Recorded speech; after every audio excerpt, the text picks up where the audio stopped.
इसका हम लोगों ने पाठ्यक्रम और परीक्षा के संरचना के बारे में अपने वेबसाइट पर प्रदर्शित कर दिया है और मैं समझता हूँ कि इसको लेकर के कुछ संशय आप लोगों के भी मन में होगा और अभ्यर्थियों के भी मन में होगा और मैं चाहूँगा कि आप लोग भी प्रश्न पूछें और उनके बाद अगर कोई संशय है तो मैं कोशिश करूँगा कि उसको दूर करूँ। कुछ जानकारी मैं दे देना चाहूँगा ताकि आप लोग प्रश्न अगर पूछेंगे तो आसानी रहेगा। उसके बाद टोटल पद जो है वो प्राथमिक विद्यालय के लिए 79,943 है, जिसकी अध्याचना आयोग को प्राप्त हुई है। 79,943। उसके बाद माध्यमिक विद्यालय के लिए 32,916, 32,916। और उसके बाद हायर सेकेंडरी के लिए 57,602, 57,602। टोटल होता है 1,70,461, 1,70,461। आप लोग भी टोटल कर लेंगे। अब इसमें जो अर्हताएँ हैं वो सरकार के नियमावली में दिया हुआ है और जहाँ जहाँ वो मिसिंग होगा वो सरकार के निर्देश पर और सरकार के साथ आयोग की बैठक, संयुक्त बैठक में जो निर्णय लिया जाएगा उसके अनुरूप वो होगा। और वो विज्ञापन के समय जब निकलेगा 1-2 दिन में मैं समझता हूँ कि विज्ञापन भी हम लोग निकाल देंगे। वैसे मैं बता दूँ मोटा मोटी तौर पर कि प्राथमिक विद्यालय के लिए जो न्यूनतम अर्हताएँ होंगी वो inter pass plus CTET plus diploma in elementary education या बीएड अगर किया हो तो वो होना चाहिए। माध्यमिक विद्यालय के लिए graduation plus state STET plus BEd और हायर सेकेंडरी के लिए पोस्ट ग्रेजुएशन होना है और स्टेट और बीएड होना है। डिग्री मतलब graduation plus state plus BEd. और इसमें जो नियमावली के हिसाब से ही जो लोग वर्ष 2012 के पूर्व के जो होंगे, जो नियोजित हैं, उनके लिए TET मतलब टीचर्स एलिजिबिलिटी टेस्ट से वो उनको एग्जेम्पशन है। हाँ, तो ये हुआ। उसके अलावा फिर एज रिलैक्सेशन भी है उन लोगों के लिए। वो सारा चीज़ नियमावली में पहले से दिया हुआ है, वही चीज़ विज्ञापन में हम लोग रिपीट कर देंगे। अब जो हम लोगों ने जो पाठ्यक्रम निकाला और जो उसके लाइट में लोगों को जो जिज्ञासा या संशय है थोड़ा मैं उसको दूर करना चाहूँगा। पहली बात कि ये लोग प्रश्न पूछ रहे हैं कि परीक्षा एक ही दिन में होगा, एक दिन से अधिक में होगा, तो हम लोग आवेदन जो मांगेंगे वो इन सभी पदों के लिए एक साथ मांगेंगे, एक ही आवेदन होगा। मतलब कहने का है कि एक कैंडिडेट अगर वो योग्य है तो वो प्राथमिक के साथ साथ वो हाई स्कूल के लिए भी और हायर सेकेंडरी स्कूल के लिए भी तीनों के लिए वो अप्लाई कर सकता है। एक साथ अप्लाई एक साथ कर सकता है। और जब हम अप्लाई करने की जब हम उसको सुविधा देंगे, क्योंकि उसका हक भी है, अगर वो योग्य है तो तीनों में अप्लाई कर सकता है, तो स्वाभाविक है कि हम उसको तीनों के लिए परीक्षा में उत्तीर्ण होने के लिए भी हम उसी हिसाब से परीक्षा की तिथि को रखेंगे, ताकि अगर वो योग्य कैंडिडेट है तो वो तीनों परीक्षा में अलग अलग तिथि पर वो भाग ले सकता है। अब हम आते हैं पाठ्यक्रम के बारे में। पाठ्यक्रम या और परीक्षा की जो संरचना है वो हम लोगों ने इस तरीके से डिसाइड किया है कि एक पेपर जो होगा वो क्वालिफाइंग नेचर का है और वो भाषा का पेपर जो है वो क्वालिफाइंग नेचर का है। उसमें उसको सिर्फ पास करना है, उसका मेरिट में नहीं जुटेगा। उसमें भाषा में 2 सेक्शन रहेगा। एक सेक्शन अंग्रेजी है जो सबको करना है और दूसरा सेक्शन में विकल्प है, मतलब कि वो हिंदी, उर्दू या बंगला। क्योंकि हमारे पास जो पद आए हैं प्राथमिक में, उसमें बंगला के लिए 148 पद है, उर्दू के लिए 12,729 पद है और बाकी जो प्राथमिक के जो बाकी हैं वो सामान्य मतलब हिंदी के हैं। ये जो क्वालिफाइंग वाला जो मामला है जिसमें 25 मार्क्स का अंग्रेजी, मैं आपकी जिज्ञासा को जल्दी शांत कर दूंगा। 25 मार्क्स जो रहेगा वो, और सभी एग्ज़ाम जो हमारे हैं वो MCQ बेस्ड है, मतलब कि ऑब्जेक्टिव टाइप के हैं और मल्टीपल चॉइस क्वेश्चंस रहेंगे। और क्वालिफाइंग नेचर का जो पेपर भाषा का है उसमें अंग्रेजी 25 नंबर के रहेंगे, 25 प्रश्न, और हिंदी या उर्दू बंगला जो रहेगा वो 75 का रहेगा। उसमें से कोई एक चुनना है। मतलब टोटल नंबर के 100 प्रश्न रहेंगे और पूरे पेपर में उनको 30% मतलब कि 30 नंबर न्यूनतम लाना होगा, तभी वो पास करेंगे, नहीं तो वो परीक्षा से, प्रतियोगिता से बाहर हो जाए। इसमें जो लोगों को जिज्ञासा है कि पहला कि क्या 30% अंग्रेजी में अलग और हिंदी में अलग लाना है, तो ऐसी बात नहीं है, ऐसी बात नहीं है। संयुक्त रूप से उनको 30% लाना है, मतलब 30 नंबर लाना है। लेकिन मेरा ये मानना है कि ऐसा नहीं हो सकता है कि कोई शिक्षक हों और वह सड़क पर अगर चल रहे हैं और सड़क पर जो रोड पर जो साइनेजेस रहता है वो अंग्रेजी में भी रहता है, उसको न पढ़ सकें, वो शिक्षक क्या हुए? जो राह चलते हुए जो रोड के जो साइनेजेस है उसको अंग्रेजी में अगर लिखा हुआ है तो उसको भी न पढ़ सकें, तो क्या वो अच्छी गुणवत्ता के शिक्षक हुए? इसलिए हम लोग प्रश्न के स्तर को हम लोग इस तरह से रखने का कोशिश करेंगे कि हम उनको, अंग्रेजी ज़रूर सरल रहेगा, कठिन नहीं रहेगा। हम मानते हैं कि यहाँ पर हिंदी भाषी प्रदेश है तो अंग्रेजी का प्रश्न कठिन नहीं रहेगा, लेकिन इसका ये मतलब हुआ कि हिंदी का भी प्रश्न सरल नहीं होगा, क्योंकि अगर हिंदी का प्रश्न भी सरल हुआ और अंग्रेजी का प्रश्न भी सरल हुआ तो सब हिंदी ही दे करके निकल जाएंगे। इसलिए थोड़ा हम लोग भी दिमाग लगाएंगे और मैं चाहूँगा कि अभ्यर्थी भी थोड़ा तो अंग्रेजी भी पढ़ ही लें, ताकि वो शून्य ना हो अंग्रेजी उनका, क्योंकि शून्य से अगर फिर वो फिर आगे नहीं बढ़ पाएंगे, राह चलता वो साइनेज भी नहीं पढ़ पाएंगे, तो वो अपने छात्रों को कैसे पढ़ाएंगे। ये रही बात जो हमारे वैकल्पिक जो क्वालिफाइंग नेचर के जो भाषा का जो पत्र है उसके बारे में मैंने बताया। इसके बाद अब मेन पेपर होगा। मेन पेपर 150 नंबर का होगा, जिस पर कि मेरिट होगा, और हर स्कूल के कैटेगरी के लिए एक ही मेन पेपर है। जैसे प्राथमिक के लिए सिर्फ एक मेन पेपर है, अगर हम हाई स्कूल के लिए जाते हैं तो उसके लिए भी एक ही मेन पेपर है, और अगर हम इंटर के लिए भी, इंटर स्कूल के लिए भी जाते हैं, हायर सेकेंडरी स्कूल के लिए जाते हैं तो उसके लिए भी एक ही मेन पेपर है। एक ही पेपर उसके बाद देना है, और वो अगर कोई अभ्यर्थी अगर तीनों श्रेणी के लिए अप्लाई करता है तो स्वाभाविक है कि उसको फिर तीनों पेपर देना होगा, अलग अलग दिन होगा लेकिन देना होगा तीनों के। मेरिट लिस्ट अलग अलग बनेगा क्योंकि सबके लिए अलग अलग वो परीक्षा है। अब रही बात कि जो भी 150 नंबर का जो मेन पेपर हुआ उसका कंपोजिशन इस तरह से रहेगा कि 100 क्वेश्चंस तो रहेंगे वही जो वो अपने विद्यार्थियों को पढ़ाते हैं, उसका टॉपिक, उसका चैप्टर, उसका विषय वो वही होगा जो अपने बच्चों को पढ़ाते हैं स्कूल में। इसलिए अगर ये जिज्ञासा है कि उसका हम सिलेबस में विस्तार करके दें तो मेरा ये कहना होगा कि बिहार एग्जामिनेशन बोर्ड का जो सिलेबस है बच्चों के लिए उसी को देख लें, उसी को पढ़ लें, चैप्टर उसी के हिसाब से कंप्लीट कर लें, उनका डिटेल सिलेबस हो जाएगा। अगर मान लें कि अगर कोई फिजिक्स का देखता है या कोई हिंदी का देखता है, तो जो अगर कोई इंटर का अगर है वो विषय, तो इंटर में जो पढ़ाई होती है एक फिजिक्स के स्टूडेंट के लिए उसका वही रहेगा, चैप्टर कंटेंट्स वही रहेगा। प्राथमिक विद्यालय में भी अगर जो बच्चों को जो पढ़ाते हैं शिक्षक वो वही रहेगा, कंटेंट वही, चैप्टर्स वही रहेंगे। मतलब सिलेबस का जो विस्तार, डिटेल सिलेबस की जो लोग मांग कर रहे हैं वो करना ज़रूरत नहीं है, क्योंकि अगर उसको देखना है तो अपने बिहार एजुकेशन बोर्ड का सिलेबस बच्चों का उठा के देख लें और उसी की पढ़ाई कर लें। अब रही बात कि शिक्षक हैं वो बच्चों से उनका ज्ञान ज़्यादा होना चाहिए, बच्चों से उनका स्तर ज़्यादा होना चाहिए, तभी तो पढ़ा पाएंगे। तो स्वाभाविक है कि प्राथमिक शिक्षक के लिए जो अभ्यर्थी होंगे उनका चैप्टर तो वही होगा जो बच्चों को पढ़ाने वाला है, लेकिन उसका स्तर जो होगा वो बच्चों वाला तो नहीं होगा। उनका स्तर जो उनके लिए जो जैसे प्राथमिक शिक्षक के लिए न्यूनतम निर्धारित योग्यता जो है वो इंटर है, तो उसी के आलोक में प्रश्न पत्र का स्तर होगा। चैप्टर तो वही हुआ जो प्राथमिक विद्यालय में जो पढ़ाते हैं, लेकिन उसका जो स्तर जो होगा वो उनके जो न्यूनतम निर्धारित योग्यता मतलब इंटर जैसे है, तो उसी को ध्यान में रख करके होगा कि इंटर पास एक अभ्यर्थी स्कूल प्राथमिक विद्यालय के बच्चों को पढ़ाएंगे तो उनको क्या ज्ञान होना चाहिए, जो भी विषय वो पढ़ाएंगे उसके लिए उनका क्या ज्ञान होना चाहिए, क्या स्तर होना चाहिए, वो उसी के आलोक में रहेगा। और उसी तरीके से अगर मान लीजिए अगर +2 का अगर कोई शिक्षक है अभ्यर्थी, तो स्वाभाविक है कि वो +2 के विद्यार्थियों को पढ़ाने के लिए उसका स्तर तो उससे ऊंचा का होना है, तो फिर +2 के शिक्षक के न्यूनतम अर्हता जो है वो पोस्ट ग्रेजुएशन का है।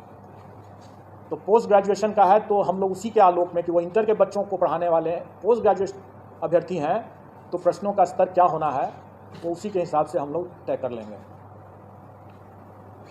तो अब इसमें इसको लेकर के जो लोगों को कन्फ्यूज़न था कि हमारा क्या रहेगा, पाठ्यक्रम का कैसे मतलब डिटेल क्या रहेगा, तो मैंने बता दिया। अब रही बात कि ये तो 100 नंबर के हुआ, बाकी 50 नंबर के जो रहेंगे वो सामान्य ज्ञान जो है, जनरल साइंस कर लें, जनरल स्टडीज़ कर लें, वो बेसिकली जो पहला जो 100 नंबर का जो हुआ वो उनके नॉलेज का टेस्ट होगा, और बाकी जो 50 नंबर का जो होगा वो उनके इंटेलिजेंस का टेस्ट होगा। मतलब कि उसमें मेंटल एबिलिटी रहेगा वगैरह वगैरह, रीजनिंग रहेगा और इसी तरह के मिलते जुलते चीज़ रहेंगे जो उनके कुछ हो सकता है कि सामान्य तरह का जो एक किसी भी जागरूक नागरिक को या शिक्षक को थोड़ा बहुत ज्ञान होना चाहिए सामान्य ज्ञान का, तो वो उसी तरह का रहेगा। वो बहुत ऐसा बिल्कुल नहीं रहेगा कि हम कोई जो लोग ये आशंकित हो रहे हैं कि हम एसडीएम बना रहे हैं, ऑफिसर बना रहे हैं, ऐसी बात नहीं है। वो भी लोक सेवक ही होंगे और जो एसडीएम जो हैं वो भी लोक सेवक ही होंगे, और किसी भी एक लोक सेवक को एक जो सामान्य ज्ञान का जो स्तर होना चाहिए, इसका स्तर उतना ज़्यादा नहीं होगा जो कि स्पष्ट है। लेकिन इसमें 50 नंबर जो रहेंगे वो उनके विषय ज्ञान से हट करके ये उनके सामान्य ज्ञान, जो उनकी बुद्धिमत्ता का जो हम असेस करने का प्रयास करेंगे इसमें। अब रही बात कि इस पूरे मामले में हम लोगों ने इस बात शुरू से ही स्पष्ट कर दिया है कि इसमें तुक्केबाजी को हम प्रश्रय नहीं दे सकते हैं। मेरा ये मानना है कि अगर कोई ऑफिसर अगर है तो वो ऑफिसर, जैसे सिविल सर्विसेज का हम एग्ज़ाम लेते हैं, वो कोई भी विषय पढ़ के आता है, लेकिन वो उस विषय का उपयोग नहीं करता है अपने कार्य में। अगर वो मान लें कि फिजिक्स पढ़ के आया तो सीधे वो फिजिक्स का उपयोग थोड़ी कर रहा है अपने कार्य में, लेकिन शिक्षक जो है वो सीधे अपने उस ज्ञान का उपयोग कर रहा है। अगर वो फिजिक्स पढ़ के आया है या हिस्ट्री पढ़ के आया है तो वो उसका उपयोग कर रहा है अपना ज्ञान बांटने में, अपने विद्यार्थियों को पढ़ाने में। वो अपने ज्ञान के मामले में तुक्केबाजी अगर करते हैं तो ज़्यादा खतरनाक होगा, वो बच्चों के लिए भविष्य से खिलवाड़ वाली बात होगी। इसलिए हम उनको तुक्केबाजी पर अंकुश शुरू से ही लगाएंगे और इसलिए हम इसमें नेगेटिव मार्किंग रखेंगे। लेकिन अभ्यर्थियों को उससे घबराना नहीं चाहिए, क्योंकि आफ्टर ऑल जो वो पढ़ाएंगे बच्चों, जो उनका अपना खुद का विषय है, जिस पर उन्होंने पढ़ाई किया है और जिस पर वो आगे काम कर रहे होंगे या काम करेंगे, उसका तो उनको ज्ञान होना ही है, नहीं तो वो अपना पढ़ाएंगे कैसे। इसलिए वो, क्योंकि उनका ज्ञान भी है, उसका अनुभव भी है, इसलिए उनको कोई उसमें तुक्का लगाने की ज़रूरत नहीं होगी उनको। और इस बात मतलब कंबाइंड सिविल सर्विस की तुलना में सक्सेस रेशियो जिसमें जो होना है, जैसे 1,70,000 से ऊपर वैकेंसी है, अगर अभ्यर्थियों की संख्या हम माने कि 6-7 लाख अगर होंगे तो आप अनुपात देख लें कि सक्सेस का अनुपात काफ़ी बेहतर है कंपेयर टू जो कंबाइंड सिविल सर्विसेज एग्ज़ाम जिसमें कि काफ़ी मारामारी रहता है। तो इसमें उतना घबराने की ज़रूरत नहीं है। प्रश्न का स्तर जो होगा वो कठिन नहीं होगा, लेकिन डेफिनेटली वो एक तरह से बहुत हल्का भी नहीं होगा। वो उनके जो काम जो करेंगे, जो पढ़ाएंगे, उसको उसके ही आलोक में उसका स्तर होगा। तो नेगेटिव मार्किंग कितना होगा उसके बारे में जो लोग यहाँ पर पहले से जुटे हुए हैं आयोग के संबंध में, नेगेटिव मार्किंग संबंध में जानते हैं कि अगर 5 ऑप्शन रहेंगे अगर, तो 1/n-1 होता है फॉर्मूला उसके हिसाब से। मतलब कि अगर 5 ऑप्शन है तो मतलब कि 4 सही, 4 गलत प्रश्न और 1 सही प्रश्न मिलाकर के 0 होना है। 5 ऑप्शन है तो 1/4 हो जाएगा, और अगर 4 ऑप्शन है तो 1/3 माइनस हो जाएगा। ये स्टैंडर्ड स्टैटिस्टिकल फॉर्मूला रहता है और इसका निर्णय हम लोग कर देंगे और वो परीक्षा में भी उन लोगों को पता चल जाएगा। लेकिन इससे घबराने की बात बिल्कुल नहीं है। और हम लोग अभ्यर्थियों को पर्याप्त समय भी देंगे पढ़ाई करने के लिए, तैयारी करने के लिए, इसलिए इसमें घबराने वाली बात तो बिल्कुल नहीं है। और अनुपात जो सक्सेस का अनुपात इतना बेहतर है, मैं समझता हूँ कि जो अगर थोड़े से भी जो लोग पढ़ा रहे होंगे, ठीक से पढ़ा रहे होंगे, तो उनके लिए कोई दिक्कत नहीं होनी चाहिए, आ जाएंगे इसमें। अब आप लोगों का अगर कोई प्रश्न हो इसमें, कुछ जिज्ञासा कब तक होगा सर? एग्ज़ाम कब तक होगा? एग्ज़ाम हम लोग में कोशिश करेंगे कि हम लोग उनको लगभग 3 माह का हम लोग उनको टाइम तो देना चाहेंगे, 90 दिन का। दिसंबर में लगभग एग्जाम होगा, नवंबर तक तो दिसंबर तो आप लोग हम लोग एक साथ रोटी भी खा सकते हैं और सब्जी भी खा सकते हैं। तो हम लोग मतलब तो हम लोग सितंबर में अगर वो परीक्षा कर रहे हैं तो इसका ये मतलब थोड़ी है कि हम लोग उसके पहले परीक्षा दूसरा नहीं ले सकते हैं। हम लोग उसके मतलब नहीं, ऐसी बात नहीं, हम लोग आसपास हम लोग उनको पर्याप्त समय देंगे और मोटा मोटी आप ये समझ के चलें कि अगस्त महीने में एग्ज़ाम होगा, अगस्त महीने में एग्ज़ाम होगा। हम लोग अभी क्योंकि वो ये एग्ज़ाम 4 दिन चलेगा, क्योंकि 4 पेपर हो जाते हैं और चूँकि हमें सबको मौका देना है, प्राथमिक के लिए भी और हाई स्कूल के लिए भी और हायर सेकेंडरी के लिए भी, इसलिए वो हमें समय लगेगा उसमें।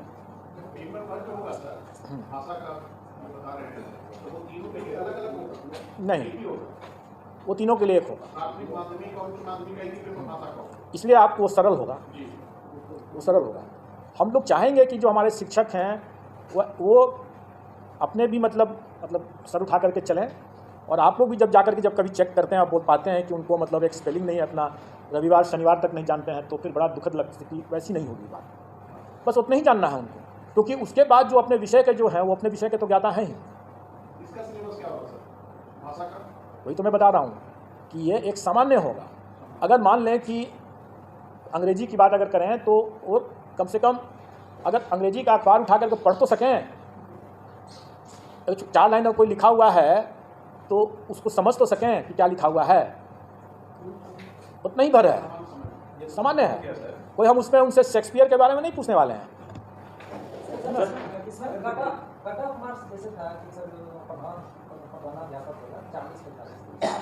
वो सामान्य प्रशासन का बहुत पुराना सर्कुलर है और वो सभी परीक्षाओं में लागू है, वो इसमें भी लागू है।